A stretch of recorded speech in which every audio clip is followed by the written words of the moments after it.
বেশ কতদিন ধরেই কয়েক সপ্তাহ ধরেই বিএমইটি এখন ভাইরাল। মানে বিএমইটি স করতে সকল এজেন্সি তাদের যাত্রীদের বলতেছে, "বিএমইটি আপনার ভুল আছে। বিএমইটি নমিনি পূরণ করেন নাই, সেটি পূরণ করে নিয়ে আসুন।" তারাও মানে হয়রানির মধ্যে আছে কিভাবে বিএমইটি পূরণ করবে। আচ্ছা, সেই বিষয়ে আমার চ্যানেলে ভিডিও দেয়া আছে। বিএমইটি এর রেজিস্ট্রেশন কিভাবে করবেন সেই সম্পর্কে পূর্ণাঙ্গ ভিডিও আমার চ্যানেলে দেয়া আছে। চ্যানেলটি সাবস্ক্রাইব করবেন এবং ভিডিওটি দেখে নেবেন। বিএমইটি তার আ আ আচ্ছা, আমরা এরপরে বিএমইটি করলাম। বিএমইটি করার পরে বিএমইটি কার্ডটা কেমন হয়? বিএমইটি কার্ডটা মূলত এরকম থাকে। আ তারপরে এটির মেয়াদ আসলে কতদিন থাকে? বিএমইটির মেয়াদ বর্তমানে বিএমইটি টির মেয়াদ কতদিন থাকবে? এটি আসলে বর্তমানে যে বিএমইটি করতেছেন আপনারা, সেটি হচ্ছে ভোটার আইডি কার্ড দিয়ে বিএমইটি করতেছেন। এটির মেয়াদ সবসময় থাকবে, আজীবন থাকবে। এটির মেয়াদ শেষ হবে না। আ কারণ ভোটার আইডি কার্ড দিয়ে একবার বিএমইটি করলে সেটি দ্বিতীয়বার আর বিএমইটি করার কোনো সুযোগ থাকে না। আর আগে যারা পুরাতন বিএমইটি করেছেন তারা ভোটার আইডি কার্ড লাগতো না। পাসপোর্ট নাম্বার দিয়েই তারা বিএমইটি করে ফেলত। বিধায় তারা বারবার চাইলে বিএমইটি পরিবর্তন করতে পারত। আচ্ছা, বিএমইটি কার্ডের উপরে দেখুন খেয়াল করে, এই বিএমইটি কার্ডের উপরে একটি নাম্বার দেয়া আছে। সেটি আসলে কি? আ বিএস এতে বোঝায় জেলার নাম। যেমন বিএস এ বোঝায় বরিশাল সদর।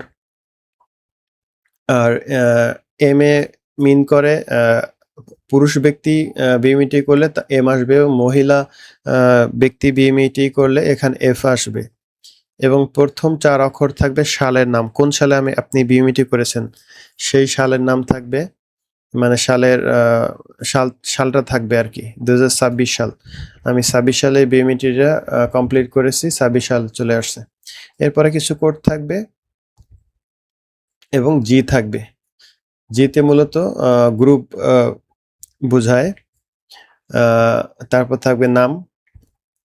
আপনার ১ম নাম থাকবে, ফাদার্স নেম, মাদার্স নেম এগুলো মিলায়ে নেবেন।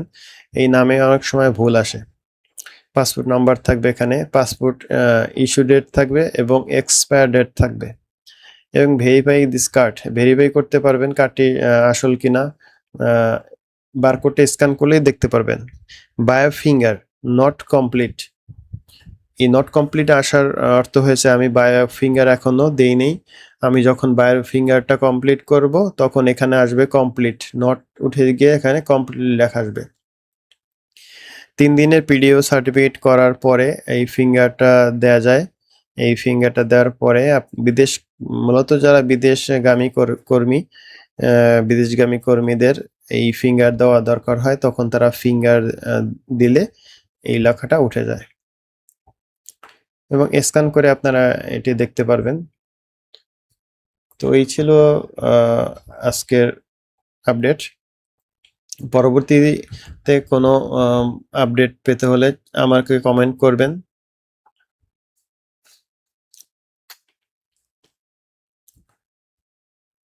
আপনাদের কোনো প্রশ্ন থাকলে কমেন্ট করুন।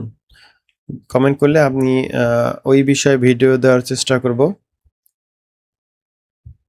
আর একটা বিষয়, পুরাতন যারা আগে বিএমইটি করেছেন, নতুন আবার করতে চাচ্ছেন, তারা আ করে ফেলেন দ্রুত। তারা করতে পারবেন, সমস্যা নাই। আপনারা আগে করেছেন তো পাসপোর্ট দিয়ে। এখন পাসপোর্ট, ভোটার আইডি কার্ড দুটোই থাকবে। এরপরে আর চেঞ্জ করতে পারবেন না।